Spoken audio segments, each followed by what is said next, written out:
Hi! Welcome back to Fixated, a podcast with us, Joelle and Ellen. I'm Ellen. I'm Joelle. The podcast where we talk about all the media that we just can't look away from. The stuff we just can't seem to get over. Yes, and why it matters so much to us. This episode's a fun one. We talk about the Oscars, do a little recap. We talk a little bit about Harry Styles' new album and some One Direction fandom stuff. And then we end with talking a whole bit about Zendaya. A lot of Zendaya. She's back, y'all. So I hope you enjoy. Here we go. Third episode. I wonder how long it's going to take us to not be like fourth episode. I know. I was thinking about that earlier. I'm like, this might be our last count. I think once it gets to 4, it gets a little weird that we start listing the numbers. Exactly. So this is exciting. Exactly. This is our last numbered episode. Yeah. Everyone you'll have to keep track after this. Yeah. Yeah.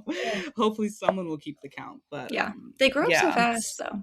Exactly. Still early days. A toddler, technically a toddler. I guess that suggests that podcasts age rapidly. If it's every other week, it's a new age. Oh, that's so true. We have to change that logic a little bit. Just a little. We'll see. Maybe dog years. Dog years. Podcast years. I don't know what that would be in weeks, but still. Yes. No, I hear you. That makes sense. That tracks to me. That feels good. Yeah, shorter than a human lifespan, but I don't know. Or maybe this goes until we die. maybe we're doing this forever now. Yeah. Which, oh my gosh, already makes me think of something media related, but we'll see. We'll see. I'm assuming we're on the same page there. We usually are. Yeah. Yes. At least to start. But I was. Yes. We're here on a beautiful sunny Saturday. As is very evident. Yes, exactly. If you're watching, I'm in the direct sunlight. Yeah. It's gorgeous. And it's spring.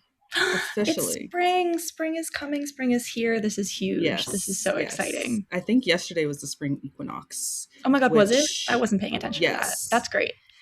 Which I only saw someone, I don't know, you know how social media works. You don't know how social media works. Random post that someone was, an astrologer was being like, it's the spring equinox, and also like Mercury's out of retrograde and blah blah blah blah blah. So it's finally time for like the worst parts of the beginning of the year are over, and I was like, bet like you better be running on that. Yeah. Literally. I said, I'm ready for that. For something good. Yeah. Exactly. Something a little bit good, perhaps. Why not?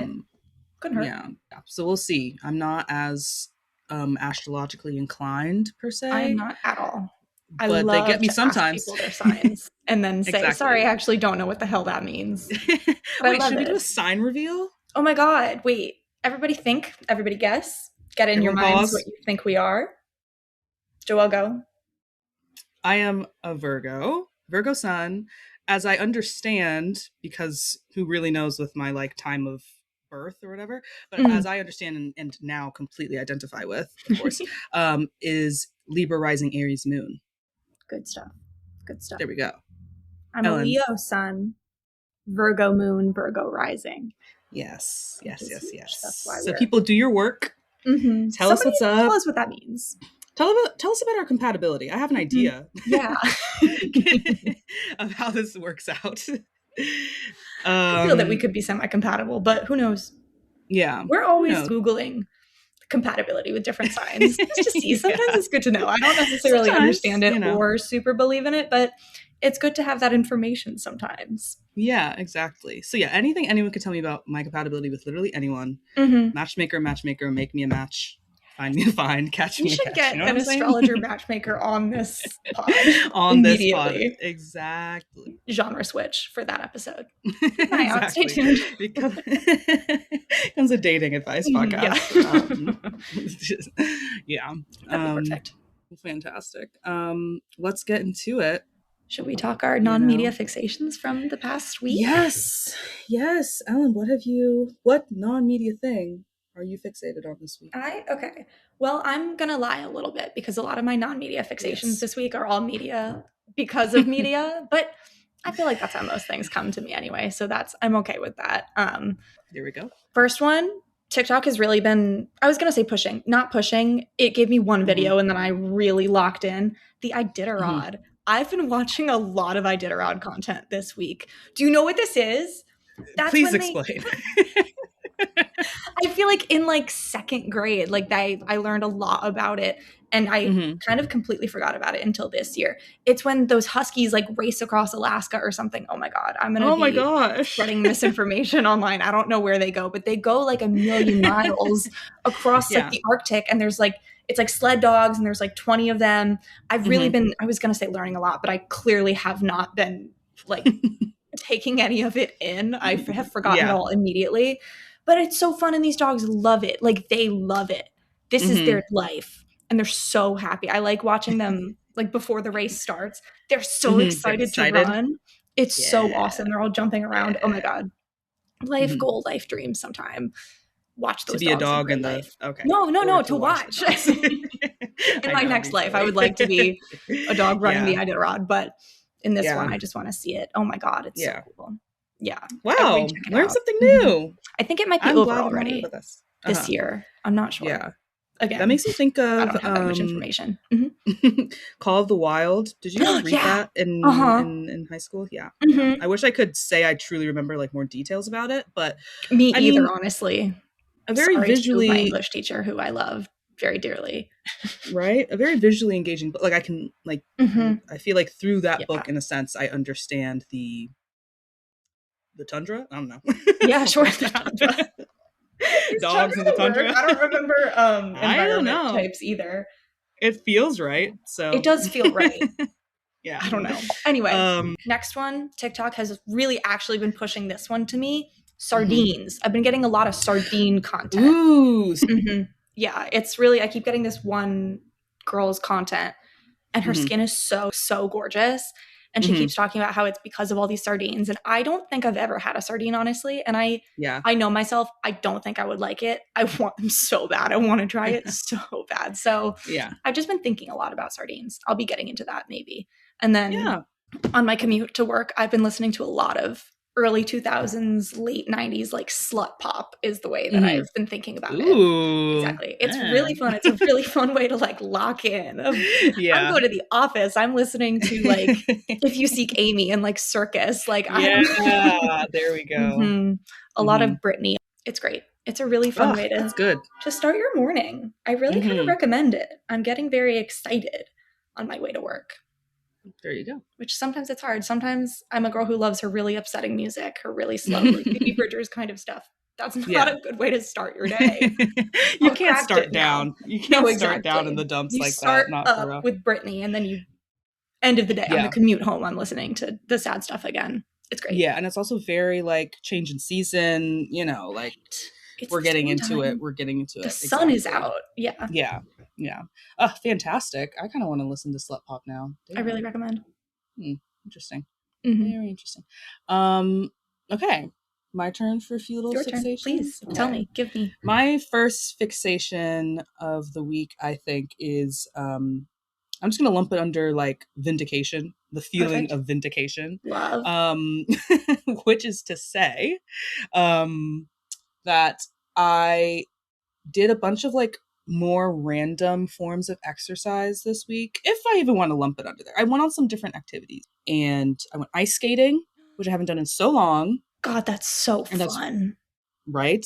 It's really where the main source of vindication comes from because I felt like I had an unearned confidence just like in my mind where I was like, I think I can ice skate. I was like, I'm pretty sure I can do that. I feel like it's like a weird like body memory in general. I did a lot of roller skating when I was younger. A lot. I mean, realistically, it was probably like a year of lessons, but like did that. So fun. I didn't know that about you. Yeah. I remember because they had them in my like elementary school's gym. So my mom was just like, you know, like basically after school instead of going to really after school for however long. We just did roller skating lessons. And then somewhere in there, like I remember going on ice skates once or twice maybe. And I remember the like between the two being like, oh, like this is super fun. I like skating around. Cool, whatever. Also reminds me that I love the movie Ice Princess. Oh, I just think it's one of the more, it's such like a charming decom, you know, like Okay. It's kind of underrated, but also very iconic, and it's just charming. And Michelle Trachtenberg, thank you. Is that how you say her name, her last name? Also of Gossip Girl fame, of course. I love her. Yes, but she's so sweet and cute in that movie, and it's just, yeah, I just really like it. Joan Cusack's in that movie. So is that Hayden Panettiere? Hayden Panettiere. That's what I'm saying. Iconic film. And so is I feel so bad that I am blanking on the woman who plays Samantha in oh my god, Sex and City. Either way, whatever. Vindication, yes. Because I got on that ice, and for the first like 15 minutes, I was like, like, please, holding onto the side. I was like, it's hard. It's a little slippery. Just putting it out there. I don't know if anyone's ever said this before. A little slippery, but you get the hang of it. And I kind of, it was really fun to like, to feel that. And I was like, it felt. You're so Ilya. I felt vindicated. So Shane. And that's the other thing, right? Like, I was like, oh my God, guys, get me on the ice next time. Like, to do the hobbies that your favorite characters are doing. Yes. How about this? When they introduce Women's Hockey League to the heated rivalry universe. Oh my God, yeah. And they need an extra. I might be more proficient on the ice than you think. That's a really good idea. Then you might have to Canada. Let's get into extra in Vancouver. Yeah, step 1, Vancouver. We're getting to work. A lot of things will be changing this year. Exactly. Not a lot on the docket. That's okay. But yes, so that was the main thing. But then we also went like on a bike ride and whatever. I know how to ride a bike, but that was fun. Like, I knew how to ride a bike, but still fun. And then yesterday I was just like shooting around a little bit outside as well. So I don't know. I guess I was in my like triathlon, multi-sport bag this week a little bit. I did a little bit of kickboxing as well. You're being a jock. Look at you. I was kind of being a jock. I mean, it's also like one of the few things truly saving my brain from descending to like the pits of hell every single day. But like, of course, keeping it light and fun, of course, like that's what exercise is all about, you know? And it was fun. So yeah, file it under vindication just to be fun about it, silly about it, I guess. But surely the ice skating. And then the second thing, I'm just going to cheat. Media thing, non-media thing that I was fixated on is this dang podcast. Fixated pod. We were talking on the day on which yes, we've launched. I don't know. I think we put a lot of work into the launch and making sure everything was set up and the planning. And of course, there's still more work to do, but it feels like kind of getting over a hump. And I'm pleased and excited, and I'm proud of us and happy with us, and love our art work, our gorgeous art. Shout out short art. Cut that.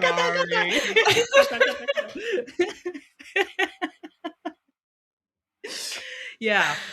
Shout out to our gorgeous, beautiful, wonderful, talented friend Elise Leisure, who made our gorgeous cover art. Yay. Yeah, just love it. And I just love seeing things come together. I love a creative project and love working with fun people to do it. So yay.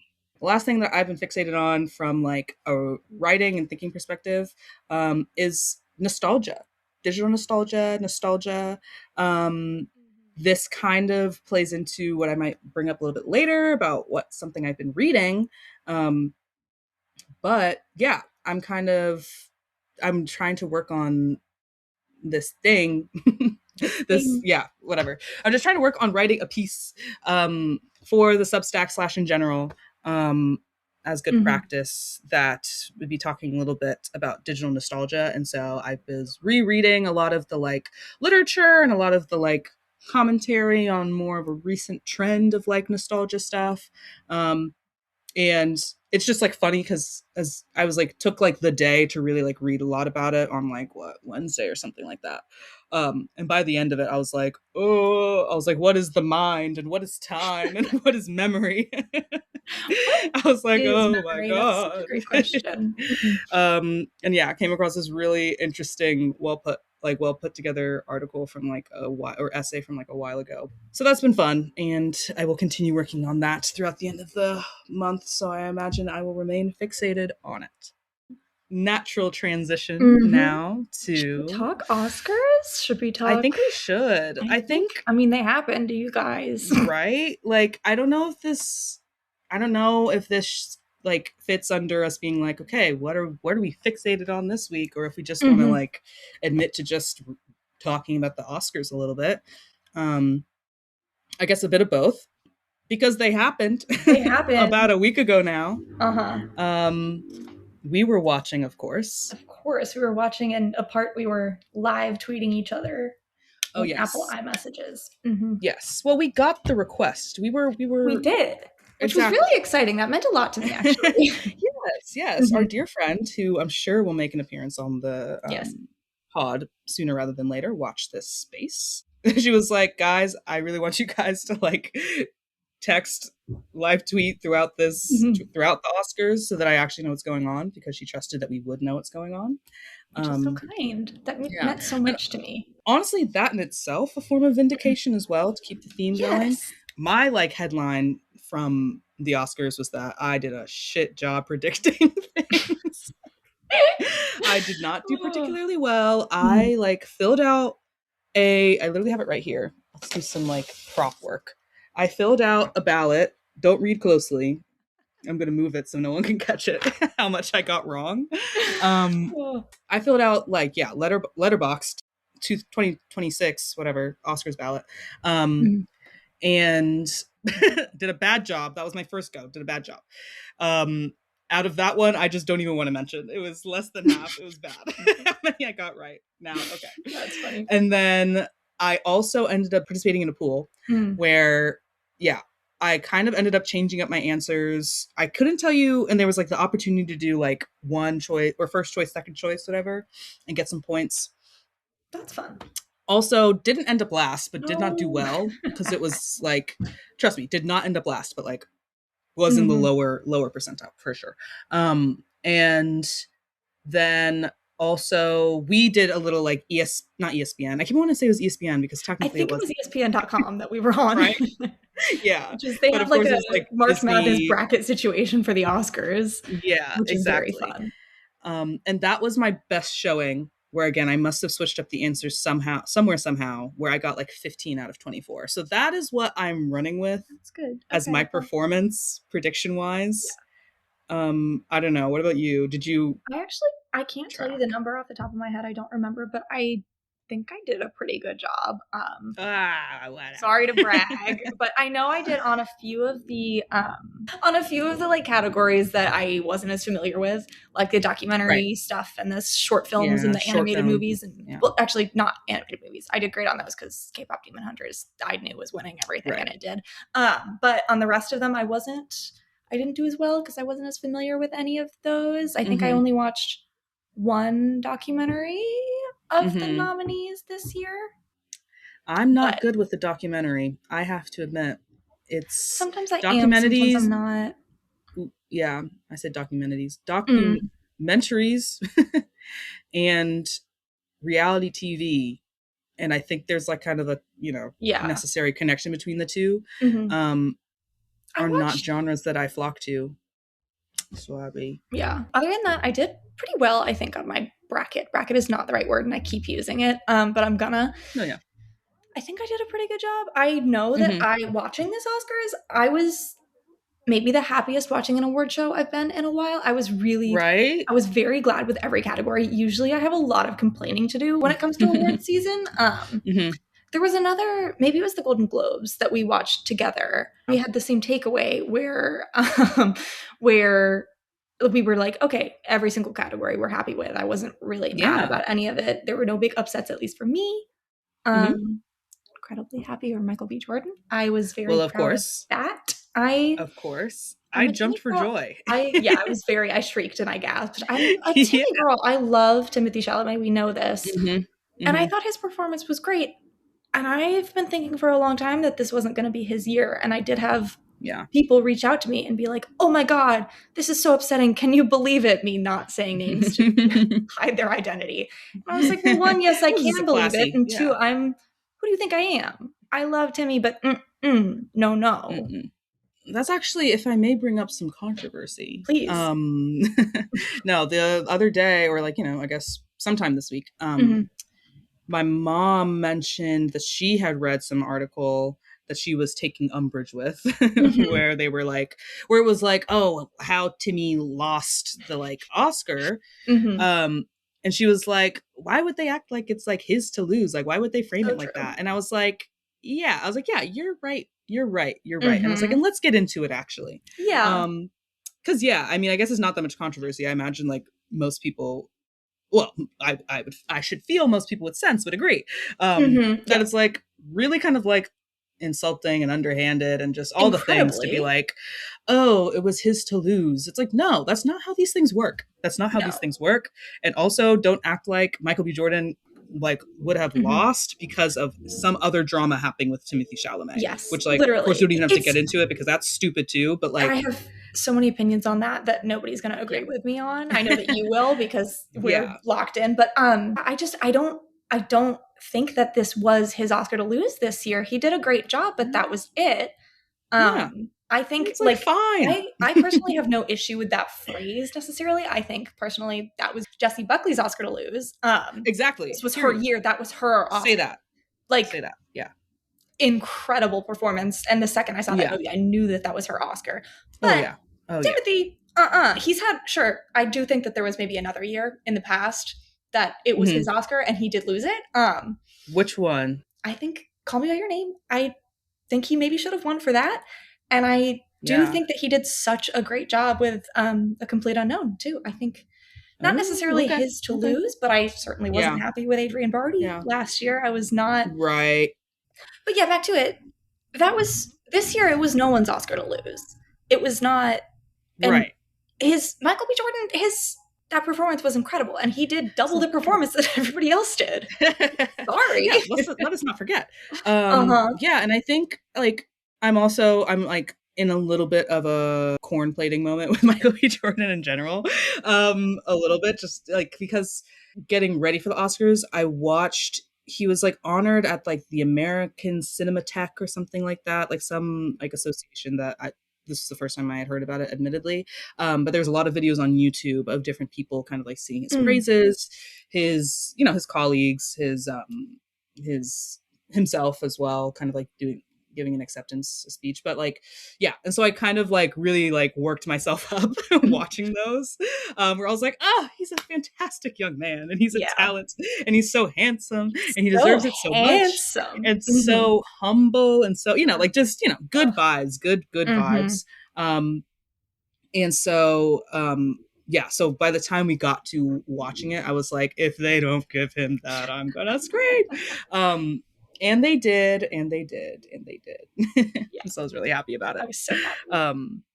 But yes, I think Jessie Buckley was also like such a standout for me for this year. Like, holy shoot. Oh my God. Yeah. Like using this as an opportunity as well to like comment a little bit on some of these movies that obviously we haven't yet mentioned that much of, but like Hamnet, oh my God. Hamnet kind of took my breath away incredibly. I watched it pretty early on, and I know I texted you immediately, and I was like, okay, Oscars for a lot of them.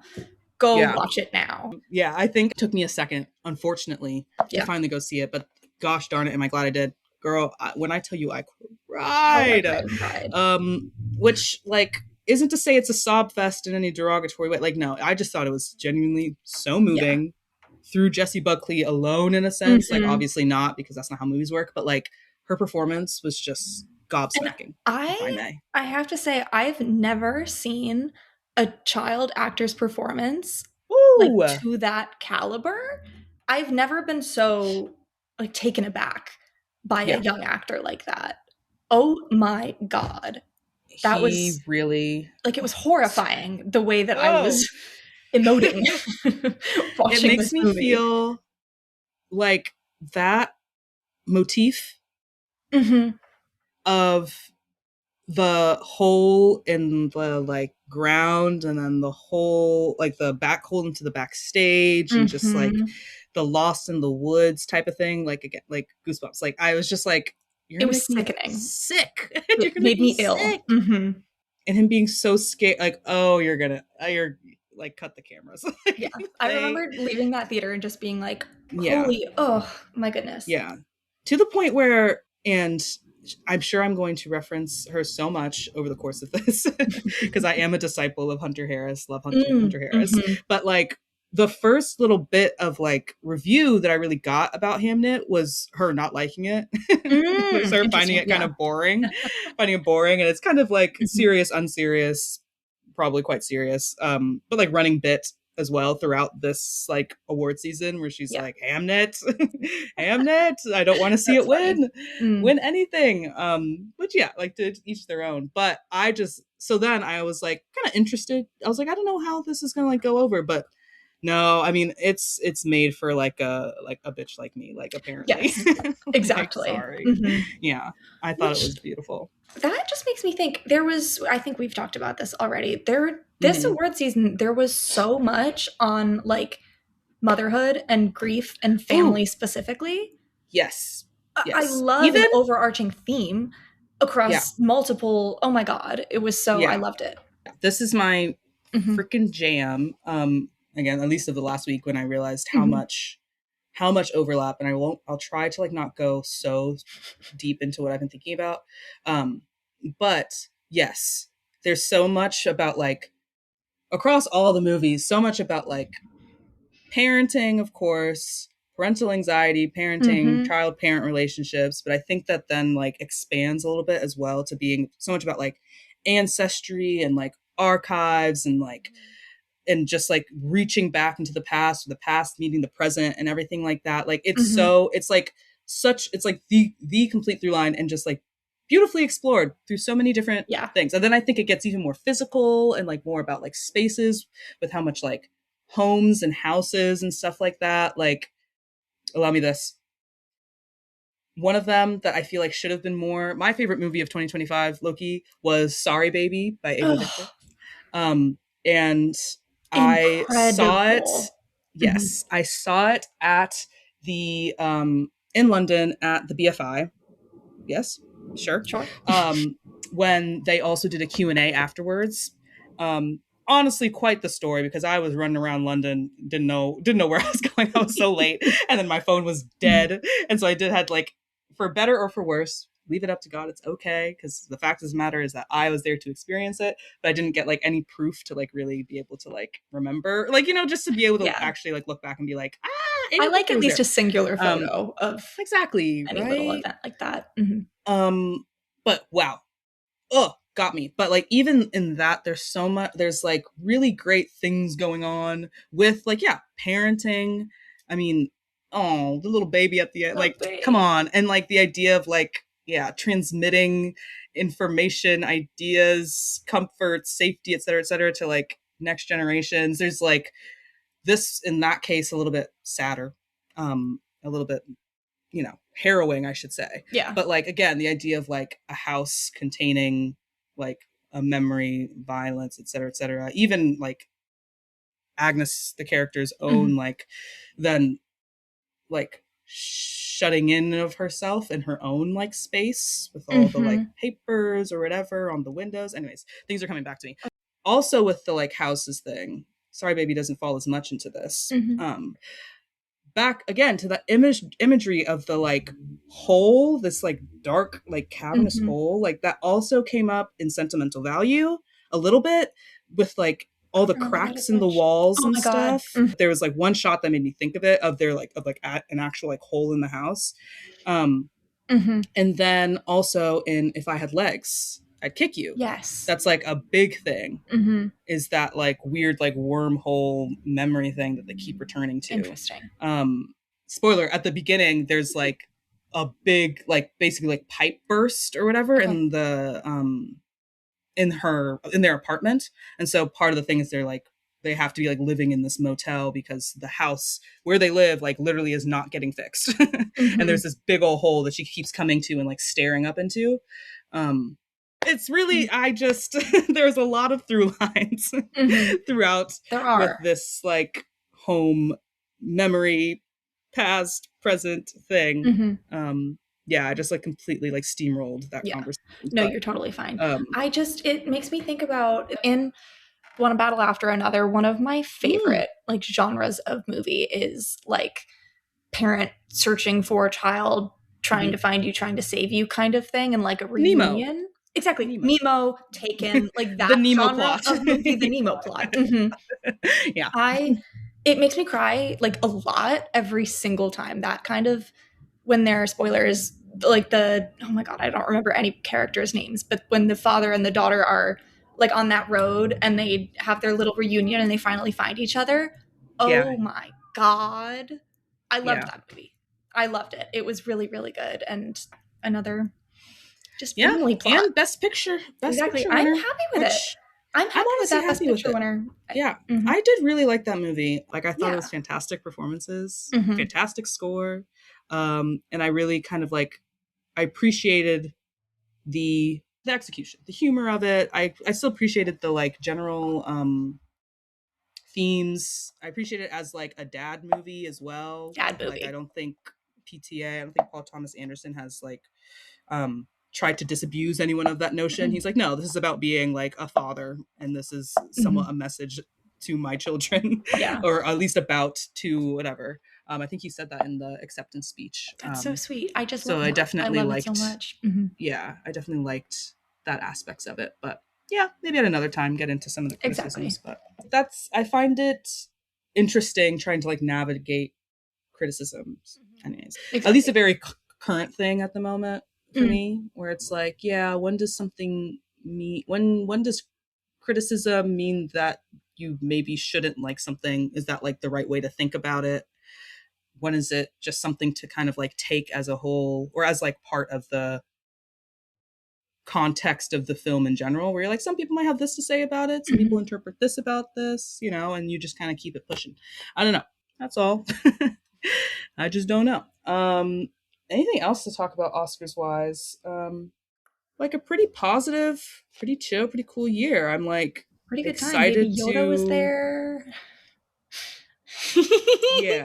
Joelle hates Baby Yoda. Yeah. Baby Yoda was there. Oh joy. Oh joy. I don't even know how serious I am. When it appeared on screen, you were like, get this thing out of here. Well, yeah. Laugh and laugh. I'm like, isn't this played out? Don't we know already what Grogu is about? Is really all about? That's his name. Yeah, I think the thing that I said to be specific. Sorry, I'm just remembering how the trolley problem came into play. But anyways, we can leave it at that. I think you said if he's involved in the trolley problem, I'm walking away and whistling a tune. Yeah. You want that thing dead in the ground. I just don't care. That's the thing. Sorry. What you were going to say? Go ahead. No, what was I going to say? Shouldn't he's been around for years. Shouldn't he not be a baby anymore? Someone mentioned this to me last night. So true. He, him, Baby Yoda? He, him, Baby Yoda. Yeah. Is it a girl? Is it an it? I don't know. I think Grogu seems like a boy name. It's impossible to know. Nobody knows. Nobody knows. This is the thing.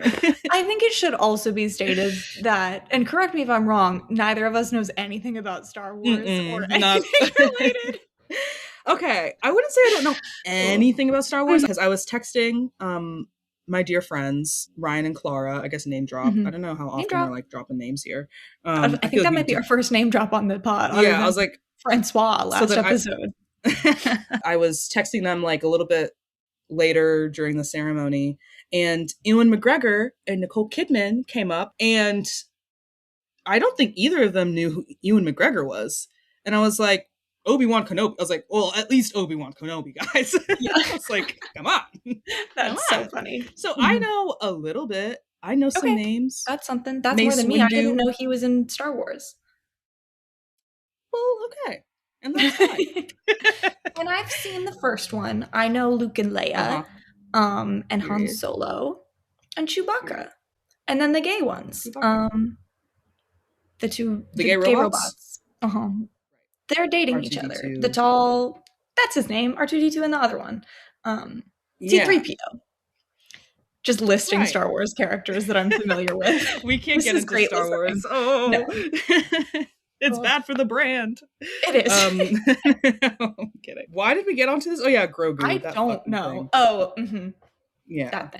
That thing. He He was there. Yeah, he was there. Yeah, that was our last Oscar point, was Grogu was there. That reminds me, did you see that like Anya Taylor-Joy thing? It was giving me a nice little chuckle. She was like on the Today Show promoting new Mario's movie. And I think she's also doing the Joni Mitchell biopic. I think that's why fun. It was brought up. I think so. I actually not entirely, whatever. Okay. And so then the anchors were like, oh, like, what do you think is like the connection between Joni Mitchell and Princess Peach? And she's like, what's the connection between Joni Mitchell and Princess Peach? Well, they're both singular. I'm like not doing a good, you'll just have to go look at it. But people were just, it was a so like funny, good-natured, everyone laughing about this like weird little like pop culture moment. That makes no sense. I love that. Exactly. And that's the thing. It's like the repetition of like she's both being like perfect, like well, like media trained celebrity, where she's like, like what's the connection? But you can tell she's just like, what's the connection between Mitchell and Princess Peach? And then it's just like, they're both singular. That's both so singular. Funny. Like there's no one like either, like something like that. Yeah. I was like, love it. This is what we talk to celebrities for. Exactly. Yeah. You're not gonna get that from anyone else. Yeah, it's brilliant. But yeah, Oscars were good. Yeah, to bring it I back enjoyed the Oscars this year. I love the Oscars every year. Yeah, it's my Super Bowl. It really is. It really is. I feel like I was just gonna say Conan. I love Conan. I think Conan did such a good job again. I think he did a great job last year. He's a lovely host. It's exactly. I saw less of this opinion this year than I saw last year, where people were like, he didn't go as crazy as Conan usually does, of like, you guys. It's an ABC production. Everyone in the world is watching the Oscars. Of course, it has to be mostly like mass appeal. And he does a wonderful job of that. I think it was great. I thought a lot of the bits were fun. Exactly. They were silly. They were fun. And like genuinely creative, fun. I think there's always a tension a little bit with like, once you get, like, it's a long show. So I am not immune for sometimes being like, all right. I'm like, let's wrap it up. Yeah. But, I think his strength is really, really the bits. I was listening to critics at large, whatever. They were talking about Oscar hosts. And funnily enough, I was listening to another one that was talking about some big hullabaloo that happened with the Oscars, like in the late 90s with like Snow White. There was apparently a really weird kooky Oscars that happened once. Okay. That was like the mad fantasies brought to life of this one producer guy. And then it basically like exploded his career and he was like, he never got work again. No! Really bad. Yeah. Apparently this guy who like talked about it wrote a book that I was like, maybe I'll have to get a book. That was like an Oscars history book that I was like, that's interesting. Yeah. And whatever, they were just talking about the job of being an Oscar host, and they were kind of like going through history of who had done it and like why it's kind of like a hard thing to nail. It's kind of an impossible and I think it's exactly job. Right, because again, it's just true where you like with a lot of these hosting things, you have to work the room. You have to be mindful that it's also being broadcast to like millions of people and make sure that these things kind of like match up. Energy-wise, execution-wise, et cetera, et cetera. I think they said this year 1 billion people tuned in to watch the Oscars, which I saw that and I said that there's no way that's correct. Yeah, I said, well, seems like a lot. Hard to believe. But it was like, so y'all are lying. That's true. Yeah. Very cool if true. Yeah. So cool if true. But yes, I think he did a good job. And you know what? You know who does a fantastic job as of late with hosting in general? Nikki Glaser. Just saying. She is great. She kills it. She kills it.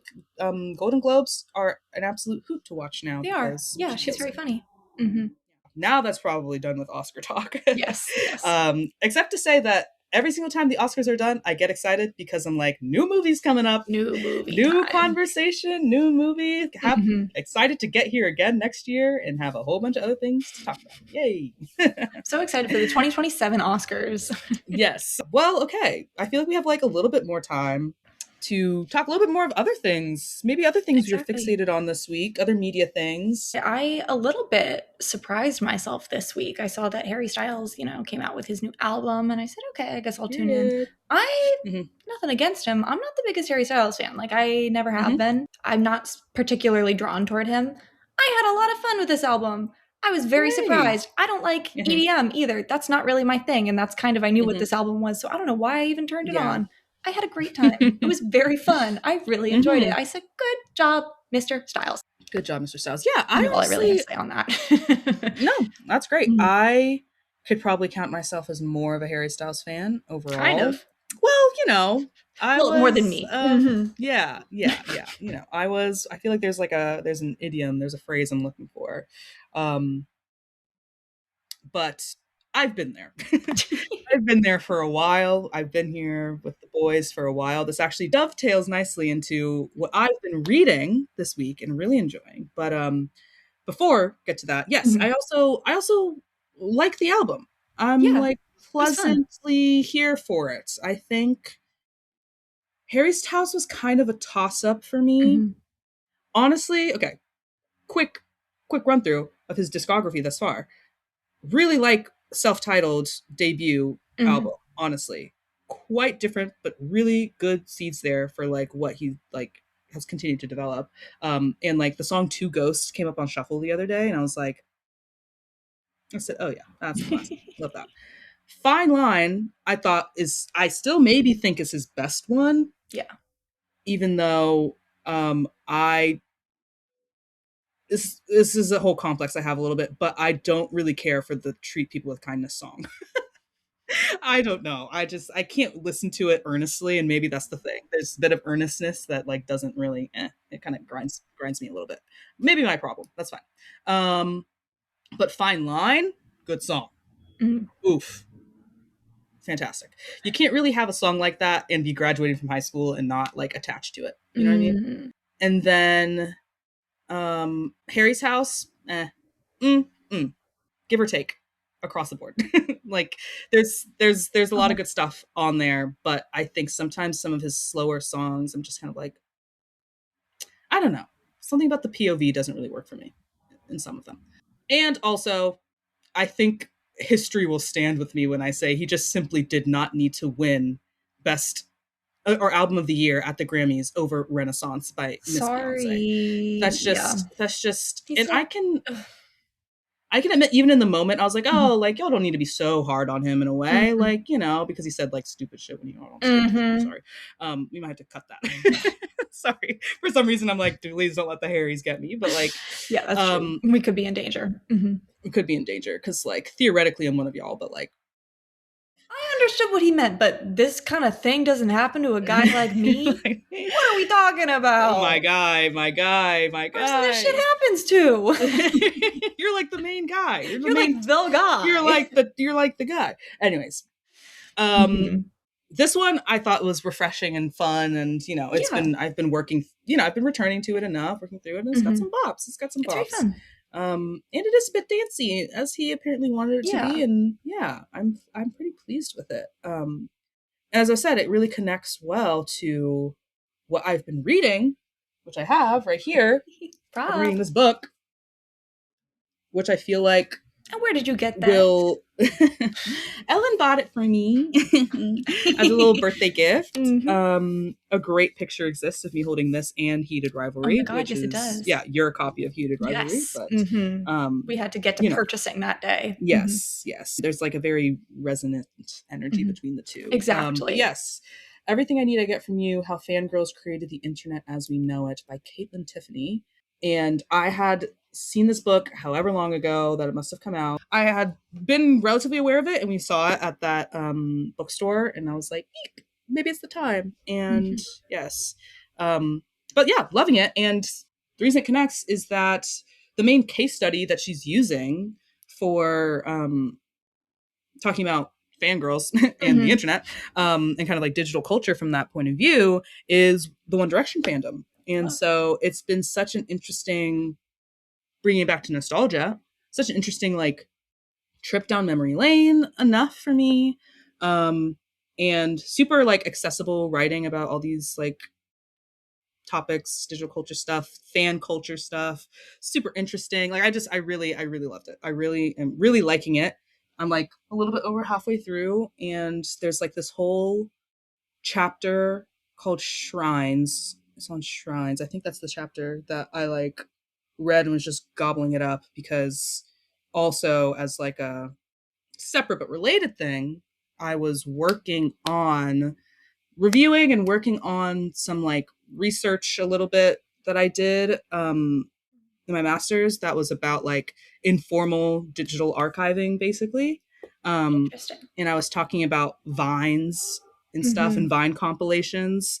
And reading this, I was like, oh my goodness, another place, I don't know how I like missed it, but another way that this like could be seen as like a digital practice that is happening before our eyes, of course, is like in fan cultures. Yeah. Of course, like online fandom, like that's what Tumblr is basically all about. Like people name their Tumblrs as like 1D archives, like just content and memes and everything. Of our own. It's archive of our own, that right? Is the archive, yeah. Exactly. But yeah, so I really ate it up when she was writing about that. I thought it was really interesting, and I'm like really feeling drawn to like fan studies, fan culture, digital culture in that, under that lens in general. Not to make this all nerdy and academic all of a sudden, but yeah, it's been a fun read, and it's my read of the month, and I'm loving it. It's awesome, and it makes me think of One Direction a bunch and feel all like fond and happy a little bit. Perfect. That was a good time. It was really nice. So what else? Yeah, I think, this counts as like media related. It's not like about media that we've like watched right now, but definitely I think something that we have been, can be, will be fixated overall as well. Yeah. It's in the culture. Is Miss Zendaya. Miss Zendaya's back. She's back. She's back. Our dang girl, my dang girl, the world's dang girl. Like we've been saying, she's quadruple back. She's all of a sudden back. She's everywhere, and I couldn't be happier. Exactly. There's the drama movie with Robert Pattinson. There's Spider-Man. There's new Spider-Man. Exciting. New Spider-Man trailer. I am pumped. Dropped. I didn't know that was coming. I kind of didn't know they were making another Spider-Man. Like at least anytime soon. I figured it would happen eventually because of the way the last one ended. But yeah, but I mean, pleased as can be. I'm so excited. And oh my God, can I say, John Bernthal in that trailer?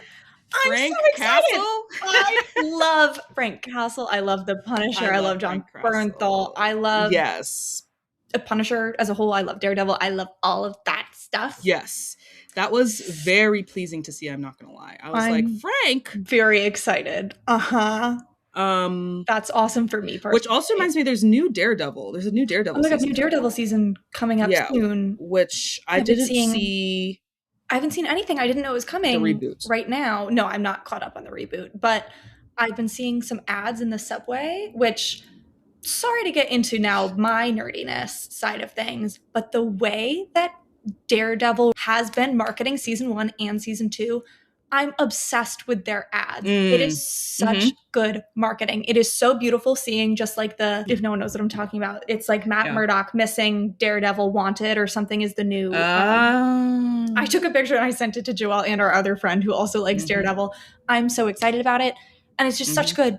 It's so good. It looks so good. And I'm so happy. And I love Daredevil. And I'm so excited for the new Spider-Man movie too. Anyway, thank you Zendaya for that. And thank you Zendaya. She looks so gorgeous. I mean, like in that trailer, obviously. But it's like specifically the one scene where they're at a party or something, and she's flirting with that other guy, and Peter's all sad in the corner. Which, sorry to say it again, love to see a sad Peter Parker. Very happy he's going back to his roots. He's poor. He's a loser. He's alone. It's great. And Tom Holland, as Peter Parker, obviously a great speeder. Yes, obviously a great Peter Parker, and like a lot of the sadder moments in the series, I think he's just like delivered so well. He delivers like a beautiful acting performance way, like really good. Really gets you. Yeah, when she's standing flirting with that other guy, whoever it is, gorgeous. Zendaya, I love her. Yes, and then Dune. Her third. Dune 3 coming very soon. Dune very 3 coming, exciting. Which we're Dune heads here. Dune heads. Mm-hmm. Yeah, like, hey, that was okay. Well, never mind. I was gonna say that Dune was my like Timmy revelation, but that's not true. That's not true. Not really. So you lie. My like real Timmy revelation should have been Call Me by Your Name, and I loved Call Me by Your Name. I liked his performance in it. My real Timmy revelation truly was in Little Women. Just saying. The hill scene in Little Women, you know, God, it's no use. Mine was, God, oh, I know it, girl. Yeah, mine was Call Me by Your Name. I've been there with him since 2017, since that day. Yeah, but that's okay. That's oh my God. But I'm excited for Dune 3. Obviously, it already looks so stunning. Yeah, like Denis Villeneuve. He knows how to do a Dune movie. He does. My breath was taken away with that worm riding scene. Like, I'm not even gonna hold you. Watching it in theaters, I was like, yeah, that's a long movie, and I think I've seen it twice, and I want to see it again. I think I've been realizing really recently, as in since last night, and this is some self-reflection I'm coming upon very late in life. I think I might be a sci-fi girl. I was watching all the Marvel. Yeah, exactly. I know. I've been a Doctor Who girl since day one, and I was watching Supernatural. But I came upon this information, and I was like, damn, I really love this shit. It's great. Oh, man. I can't wait for Dune 3. It'll be so good. It'll be so good. And then, of course, the fourth, Zendaya, Euphoria, that bastard child. I don't know why that feels fitting to say. But Euphoria. This shaky cigarette that I'm smoking for that damn show. Yeah. I'm here to watch it to see it through with the culture. I think the culture just has to see it through a little bit. To see it through for Zendaya. For the spectacle of it, I'm sure. And entertaining, but I still haven't seen Euphoria. That's one I've watched none of, unfortunately. Yeah. Drama, a show that has some BTS drama behind the scenes. Yeah, but yeah, Zendaya's quadruple back. Period. And I'm excited about it. Yeah. It's good. It's a good time to be alive when Zendaya is active and out here. And her hair. Sorry. Oh my God, her hair. She walked out at the Oscars with that hair. I said, gorgeous, stunning, beautiful, perfect. She can truly wear anything. I love to see her, so happy to see her back on the media circuit doing her themed outfits, this time wedding themed. Like, come on. My favorite thing in the world. And not to bring it back to Challengers, which I'm sure we're going to mention forever in every episode. Just stunning, perfect. I unfortunately don't think there will be any beating that media circuit. She looked with those outfits best ever. She looked the best ever. Throughout that media, like in the movie itself, obviously, I just remember that one frame of her in the blue dress at the where party. She's like yeah. Well, no, I mean that's her profile picture right now, which I also wanted to bring up. Exactly. I said she knows it too. I think it's also maybe was in the Challengers trailer a little bit, but the scene in general, just when she like finds them on after the beach? Like at the I know what you're talking about. Sorry to keep before interrupting. They get to the beach. No, it's okay. Where they're waiting on the little yes, and she like comes up to them, and it's just like a full screen of Zendaya. Again, take me back to watching that for the first time, and I was just like, I'm a freaking kid in a candy store, lit so beautifully, and just looks gorgeous. Like it's just the color, the everything. It's beautiful. Yeah. Not to now take it away from Zendaya, but that just reminded me that scene specifically has my favorite shot of the movie that I see people mention so rarely, where God, I think it's after she walks away and Art is kind of, and Patrick is kind of standing above. No, and one of them is kind of standing above the other one, whichever one it is. No, I don't know what I'm talking about. And you're kind of looking up at Art from down below, and he's like looking down at Patrick. Yes. Oh my God. Because it's when like one of them, I think it's Art's looking down at Patrick. Yes. Because they're both kind of hedging around the idea of like waiting for her to be done. And they say like, okay, let's get up and go. And then they don't go anywhere. And he just like looks down at him with this look. Like amusement and like fondness and everything. That's what it is. It's like love for your best friend. Or now, is that what it is? The famous thing. It's a love triangle where every point touches. Challengers. Anyway, I think that shot. Yeah. I think that shot is perfect. I think if we're gonna still be talking about challengers, we might as well be. One of my favorite shots in general that I feel like, a little bit. I just like shot sequence, whatever. When they first, for many reasons, when they first see Tashi play, love that. I mean, first of all, times 10, fantastic. Like just fantastic. All the stretching, they're like, to use the word for the second time in this recording, gobsmacked. I think that's the best way that you could describe it. They're like, chins down to the floor, basically. But Luca had the vision, obviously, to do like it's like a shot of her shadow, you know? And I don't know, it's just so like artistic and beautiful. Like it's a shot of her shadow, like playing. But with just like the music and the cutting and everything, it's just I was like, this is a masterpiece. This is a masterpiece. Beautiful. Fantastic. Now I'm reminded I have to mention what my sister said last night. I was talking to my sister about this podcast, and she said, "Oh, what are you doing? A Challengers rewatch podcast?" She's got us. Unfortunately, no, that does seem to be what's happening. I said, you can't do a rewatch podcast for a singular movie. But hey, actually watch us. Watch this. Hey, watch us. Yeah. Gonna do our damnedest to make it exactly that. It's just hard to not. To talk about anything other than Challengers sometimes. Yeah. I mean, again, it's just one of those that will just live with me forever. It's my favorite movie. You guys thought I was kidding? Oh, no. You thought I was kidding? You don't want to hear how long we can go about Challengers. We can keep going. Like we're like refreshing some like God, old hits I'm remembering now. Conversation. I know. Yeah. Maybe that's our smooth little transition segue to maybe a like joint group. We can use this to close it out as well. Real Eyes Realize. Sorry, Challengers is the greatest movie of the last like 5 years. Yeah. Sorry. I'll say it. Like, sorry, Citizen Kane. Best of all time, maybe? Sorry. No, it's just masterful work. It is. And got dust at the Oscars last year.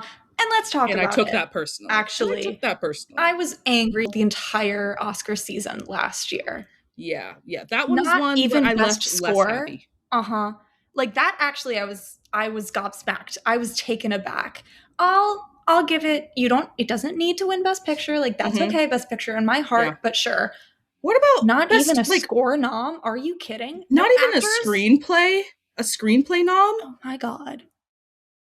Put some respect on Justin Krasinski's. Thank you. It's genuinely upsetting to me. Yeah. He didn't write thwap in that screenplay that many times to not get a nom.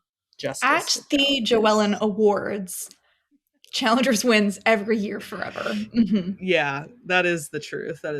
We are resting many of our laurels on our deeply intense knowledge and feelings about Challengers. And you know what? I don't have a problem with it. I don't have a problem with it. I am who I am. Exactly. I'll lean in. I'll be this girl forever. Yeah. We're gonna have to see, like, now that we're stating it, I hope it doesn't seem contrived if this does happen again, but I am so curious of how many times we will end up like on a Challengers tangent. Yeah, exactly. Like, how many times is it gonna happen? Actually, now that you say that, I'm a little worried because it's gonna really happen. It's gonna happen. And hey, I hope that people want to hear about Challengers. Yeah. This is a non-serious but pretty darn serious call to action for all the people out there making movies. Make something better than Challengers for us to talk about. I'd like to see you try. I'd like to see you try. And probably you know who did it almost? Jacob Tierney. It's up there. It is. He put his best foot forward. He did his little thing. He did his little thing on that. And maybe that's something to say again about a sports romance, a queer sports romance. Look, and it wouldn't be the first time, nor will it be the last that we put heated rivalry and challengers in dialogue with each other, in conversation with each other. Because realistically, in my mind, in terms of bringing it to the screen, there's no heated rivalry without challengers. There isn't. And that makes complete sense to me. Just as a society, in a way. Yeah. But as also, the current of culture flows, there's no, that just, it doesn't. Where we stand as a culture, we needed challengers before we could get heated rivalry. And I don't know if anyone else is brave enough to say that. But also, this is not even, it's a little bit related. When I first watched the first episode, we hadn't been talking beforehand. We both watched it on our own. Obviously, you did the pre-work, the prep before I did. I just had been hearing about it on my own. We did no mention of it to each other. I watched the first one and I immediately texted you, oh my God, have you seen, one, the gay hockey show? And two, you didn't tell me it has challengers music. Yes. That was, I think, the first text to you I sent about it. Yeah. That's what I'm saying. And it does. Yeah. It's that specifically the bike scene in the workout room at the night of the draft. It's some really inspired by challengers music. Yes. And it's beautiful. Really inspired by challengers shit. Yeah. And it kind of it fades away. I think that was it kind of maybe the only scene it really is evident, at least to me, but it's there. It's in that scene. I think so too. In a beautiful way. But still there's something there about it. There's definitely something there. Yeah. Look at us. Who thought? Yeah, who would have thought that we would be on these topics? I guess that's probably enough. Yeah, that's. I love how we were like, we need to sign off. We can wrap it up, and we need to make sure we're keeping these in a reasonable time. These episodes, we'll see. We can edit, but we may not be able to edit that much, baby. We'll see. Because everybody needs to hear us talk about challengers for 25 minutes. Exactly. We're never going to do it again. What if we never do it again? What if this never happens again? What if we run out of things to say? What, having to start repeating ourselves about challengers? No. I'm just laughing because there's literally so much more. There's so much more. I genuinely... That was scratching the surface. To this day, I don't think I've repeated a single thing I've ever said about challengers. Talk about corn. The well is deep. Oh my God. Oh my God. Yes. We'll have to have a whole episode specific to challengers corn plating. Yeah. I could do it. Exactly. A whole something brewing. I'm thinking it's staring at the wall. Challengers. I've been closing my eyes. I'm watching challengers right now. Look, you can be. I think that there's evangelism for everyone. There's different forms. There's cathedrals everywhere. For those with eyes to see. Evangelism, exactly. You're right. For everyone, and you know what? That is the mantle that I will carry for challengers. Challengers evangelist. Yes. That's a perfect calling. Yeah. Add it to the multi-hyphenate. Yeah. Just as a side gig. It's just for fun, right? Ask me about challengers. We should get shirts that say, ask me about challengers. What would Luca Guadagnino do? God. Yeah. Now that's a question. Yeah. I've said it many times before and I will say it again. Luca Guadagnino, we have so much to talk about. So much to talk about. Literally, so get your much ass to talk about over here. Get to Brooklyn now. Second pod invitation is to Luca Guadagnino. I mean, he might as well come on. Yeah, and I won't even give him what I want to ask because there's a lot on that list. Yeah, I would just say walk me through it. Walk me through it, brother. Just anything. Walk me through it, and we'll find something to talk about. I gotta go to dinner with that guy. Work. Incredibly. Yes. If that's not clear. Yes. Yeah. This is very deadly serious. Yeah. I would love to sing his praises to his face. Give him his flowers. Yeah. God, we really could keep going. We won't. Yeah, it's we gotta stop. We might need to actually ban mention of Luca Guadagnino from this podcast, or it's gonna get real repetitive real quick. Yeah. We'll have to find a workaround. No. We're fixated, girl. We're fixated. And we've got something new to say every time. Exactly. Yeah. Okay. I think this has been a We've fun got to wrap episode. it there. Yeah. I think we gotta wrap it up. It's been a really fun episode. It's been a great time. Hope you guys enjoyed. It was nice to chat, as always. Our socials. Last time we were a bit unsure about our socials. We didn't know our social accounts. We didn't know our socials, but it's basically fixated.pod everywhere. Oh my God. And by everywhere, I mean Instagram, TikTok, and YouTube. So, like, follow, subscribe. Anywhere you get your podcasts, if it's Apple Music, Spotify, or YouTube, that is. If it's one of those 3 places, we know for sure. Anything else? We're not quite certain about. I don't know. Contact us. Yeah. And let us know if you think there's anything that contends with challengers that weird. Like, we're not gonna change our opinion. But I'm interested. I'm happy to watch something new always to see if I agree. Exactly. I'm open to listening, if nothing else. For sure. Yeah, that's like a bit of homework. Homework for y'all, not for us. But yes, please follow us. Watch this space. Watch this space, as always. We will be back sooner rather than later. Yeah. We'll see you in the next one. Exactly. All right. Bye.